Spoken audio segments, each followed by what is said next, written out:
So here's the mini daytime running light kit to replace the factory fog lights. Not a lot to it. A couple of light bulbs, an electronic module, some zip ties, and a cable jumper. So we'll figure out how we can actually get this installed. I'll be checking back in once we start. Okay, so we're taking off the bumper trim in the front, and in order to do that you have to take out a hex nut from here. There's one on this side here as well, and underneath the bumper you need to take a couple of the push-out pins. I'll show you what they look like in a minute. There's also some screws underneath here that you have to remove, and you have to remove the mud flap that sticks on the front of the car like this as well. So when you're taking out the bolts from underneath or the pins from underneath, they're basically like this, and when they're in the car, this is pushed in, so you just work a screwdriver behind it so that it releases the tension, and then they'll just pull out.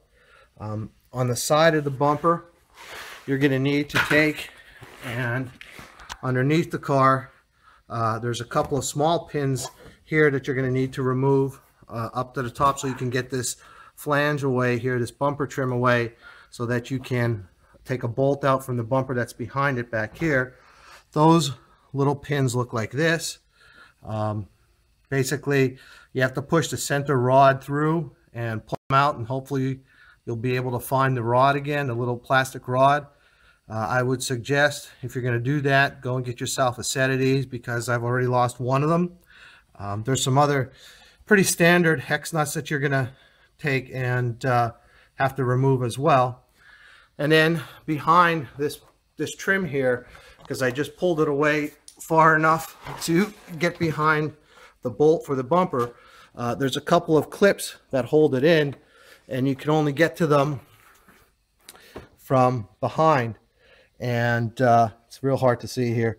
The best way to do that is you could compress the ends of the clips, use a 7mm socket, and it'll pop out. You can pop out 2 of them, give you enough play, and then that'll pull away. So you'll take the other screw for the bumper from here, and you'll see right now the whole bumper is loose on this side.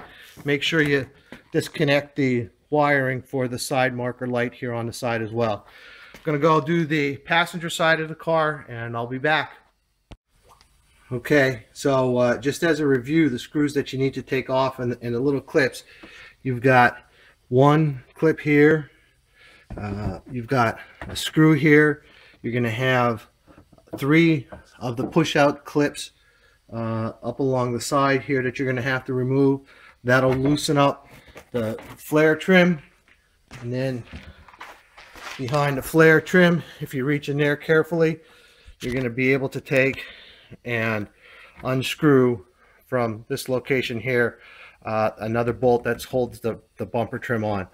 So once you have that on, in addition to all the screws underneath and the clips underneath, your bumper should come off the car, the bumper trim should come off the car, and this is what it's going to look like. So that's what we're up to now.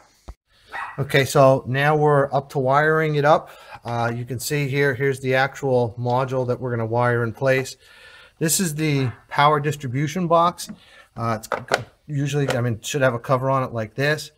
First thing they tell you to do is to take this box off and set it to the side, because way down there you can see there's a screw right down there that's a ground screw. That's where you're going to connect the one of the cables. They're obviously grounded out to connect it at that point in time. Then you put the box back together, and we're going to connect the positive to this part of the box. So that's what we're up to now. Okay, so here we are. We've got the module installed. This is what it looks like once it's in. You see the ties there, the zip ties. I actually left them pretty long and tucked them in underneath. What you'll notice here is there's this wire here, which is the wire that gets run to the inside the cabin. So I ran it up underneath here, and then deep inside there you'll see there's a little grommet.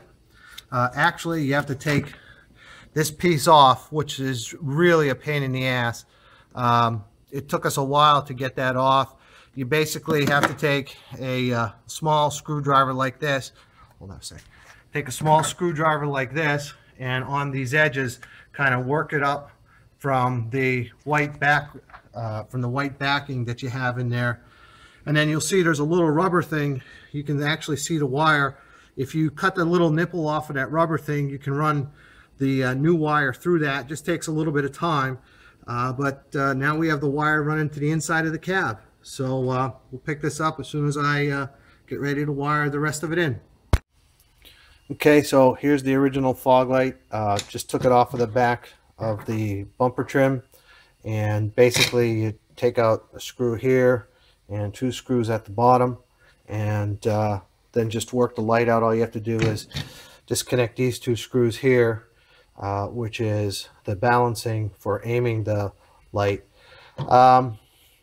It's easier too when you go to take it out because it's a tight fit. If you take the bulb out from the back, that way it'll actually come out a little bit better. And when you're all said and done, this is what they look like installed. That's what the back looks like. Okay, so at this point we have the lights in the bumper trim. Both of the lights are mounted and just waiting for the bumper trim to get put back on. And we've run the wire from the control box. You see it's running down behind the light, comes out the water bottle here for the washers, connects up to some of the existing wiring for the old fog lights. This will get plugged into the new fog light, to the new light. Just to make it easy, I ran the cable along with the windshield washer fluid hose here for the headlights, and just ran it to the other side. So that should work out pretty decent. So at this point we're going to start to assemble the front of the car. We still haven't done the wiring on the inside of the car yet. We'll save that for last, and I'll explain why in a little bit. Okay, so the car's back together. The grill's on, bumper's on, everything's wired up and it's all closed off. Let me see if I can get a good look for you. That's what they look like. Let me get a light on there for you. That's what they look like installed. So they're done there. Now we're moving to the wiring inside, and here's why I left this one to the last, because this really is a pain. First thing you have to do is take off this sill molding here. I hope you can see that. Light isn't too great. Let me see if I can get a better light. So first thing you have to do is take off this sill molding down the side, and you have to be careful because there's little clips in there. There's actually a clip right back here that is another one of those center pop-out clips. You want to take that out, and then you'll notice that there's clips in here where one of the clips slides up, and then once it slides up, this other clip, I pulled it out by accident, but it goes in there. That one slides back, and then there's another clip up underneath there and another clip down below. So this is the back of the sill. So you see where the clips are. That one there slides up, that one there slides down, that one's to the back, that one's the other way. So this is a pain taken out. The next thing is, what you want to do is, you've got this module here. This sits against the firewall like this, or against the sill here like this. I just disconnected it, and it has these 2 huge connectors on the back. Let's see here. Here's the one connector, here's the other connector, and what you need to do is find pin 12 on what I believe is the top connector.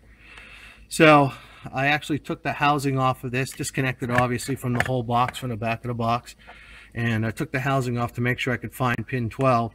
I'm going to jump it now, see if that's the right pin, and if it is, I'll give you some additional information. Okay, so must have done something right. They work. They flip on and off according to the lights. Those are the halo lights. It's probably really hard to tell because it's probably getting flooded out, but those are the lights, and job well done. Hope that helps somebody else out.